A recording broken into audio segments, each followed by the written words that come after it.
हे यार काय करतोय रे? चूल पेटवतोय. तुझ्या बापाने अशी चूल पेटवली का लायटरनं? मी घरी गॅस असाच पेटवतो. आतापर्यंत आयुष्यात खूप येऊन गेले मुली, फुकटची पार्टी खायला आलोय मी कवी आबुली. ए अरे कसं कळलं आपण इथं पार्टी करतोय ती? अरे मगाशी काय झालं?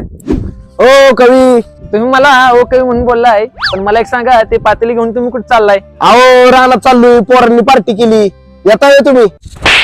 अरे यार होय काय तू आता हे सुखाने नीट खाऊन पण जायचं नाही. तुम्ही त्यांना म्हणताय मी सुखाने खाऊन देणार नाही, तुम्ही एकट्याने सगळे खाल्ले आहो, ह्यांना उरणारे काय? हे नुसतं डोकं खाजवतात, ते ह्यांच्या डोक्याला पडली चाय. आणि तुम्ही ही काय करताय? तुमच्या डांगीत घातला पाहिजे. काय काय कुठं काय नाही. ओ कवी, आलाय ना फुकटचं खायला, फुकटचं खा पण कांदा तरी कापा. तुम्ही मला म्हणताय कांदा तरी कापा, पण तुम्हाला एक सांग,